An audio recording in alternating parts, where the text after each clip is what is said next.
What's up, you guys? It's Matt here. So, as I was logging into Coinbase, I wasn't going to make another video today, but this was something that really, I don't know, hit kind of hard. The way that I looked at it, I was like, this seems like it means a little bit more.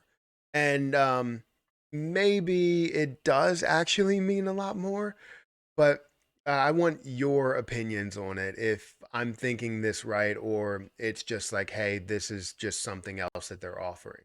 Um, but we all know what's going on with Coinbase and the SEC, what's going on with exchanges in the SEC, where they're saying these exchanges are selling unregistered securities, um, and that they shouldn't be, and that they are going to get sued, and that they're going to owe fines and all of these other things in order to pay the government, in order to kind of get crypto to stop being as popular and only see Bitcoin as a cryptocurrency and not a security, right? Um, so that lawsuit is going on, or multiple lawsuits, right, with Binance and with Coinbase. And it seems like Coinbase has been trying to follow rules, right? They delisted XRP when they labeled it as a security and are in the lawsuit with Ripple. They delisted XRP and said, you know what, we will listen to you guys. And anything that you say, we'll figure that out. But then when you start listing everything as a security and, only saying Bitcoin, well, that kind of takes away from what the exchange does. The exchange looks to trade a lot of these cryptocurrencies. And if you can only offer one cryptocurrency, no one's going to trade on your platform. So it doesn't make sense. So they're looking for clarity. They're looking to understand. Um, but from what I heard in the past, the government was upset with stablecoins and how you were able to gain a certain APY on stablecoin. And with that, we saw kind of a dial back in the amount of APY that you can gain with stablecoins in a lot of exchanges. So I want to get into this because it does look like Coinbase kind of just gave the SEC the middle finger, and it's coming from, this is my opinion, right? It's not saying that they actually did this, but it's my opinion that they did this. So I want your opinion as well. But before we get into that, make sure you guys hit the like button, the subscribe button, hit that notification bell for more of these videos. Also, make sure you check out some of the links down below. It does help out the channel. And if you guys want to follow me on Twitter at Perry8K, you can follow me over there. And don't forget about some of the other links that are down there in the description as well, referral links, my Amazon store, my merch store, my Patreon. But like I said, I think Coinbase just gave the SEC a middle finger because we we saw what they wanted, right? They want big banks to really house a lot of the money and APYs for people. And if people can gain a higher APY in cryptocurrency, they're going to do that. And you see that converting over to cryptocurrency where they're gaining 4, 5, 6%, 10%. For Cosmos, I was gaining 17% or even 21% at times. So people are gaining a lot. But I log into Coinbase today, right? I go over to the Coinbase site and this is what I see. Earn 4% rewards by simply holding USDC. To me, that seems like that is a big middle finger to the SEC, especially with them, putting so much emphasis on stable coins and how people can gain rewards or gain an APY with stable coins, something that's a stable price.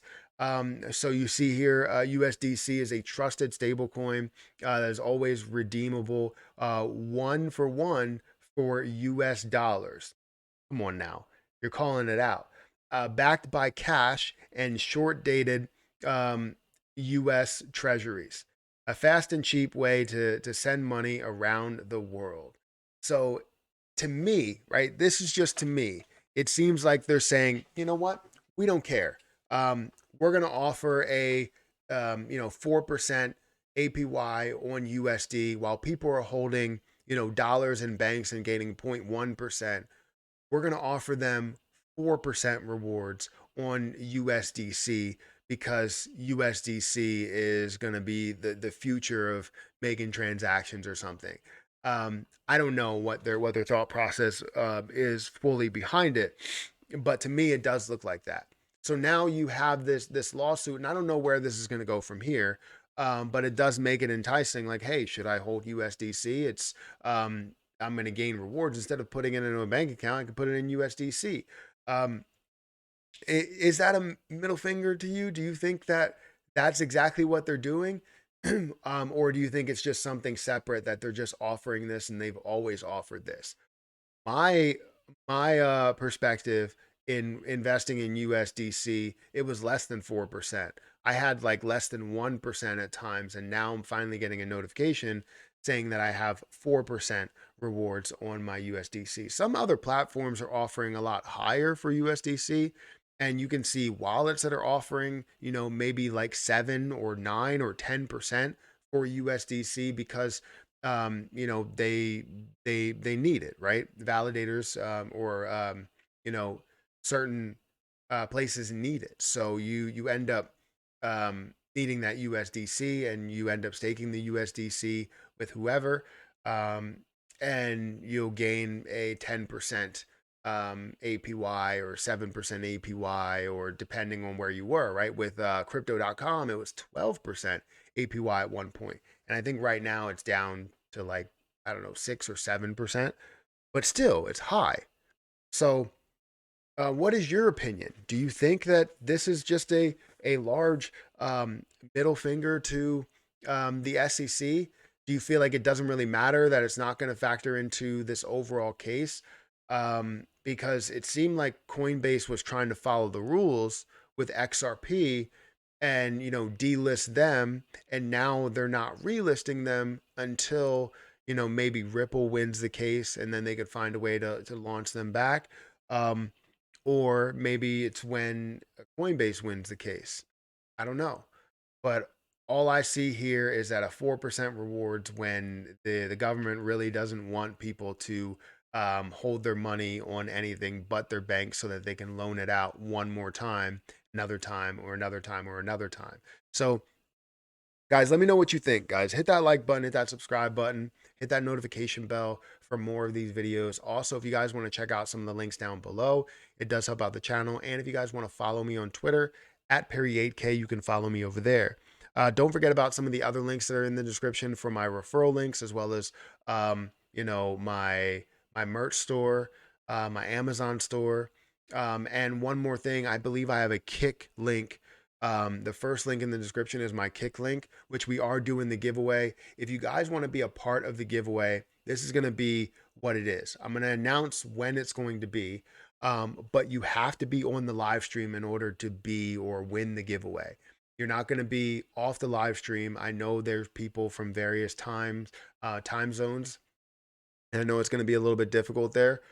But you have to be on the live stream in order to win the giveaway. So make sure you're a part of every Kick live stream from here on out. I will let you know when it is the giveaway live stream on Kick, but you'll get a notification on that platform, which is fantastic because YouTube doesn't send out any freaking notifications, it seems like. So, guys, hit that like button, hit that subscribe button. I'm going to get out of here, and I will catch you guys in the next video.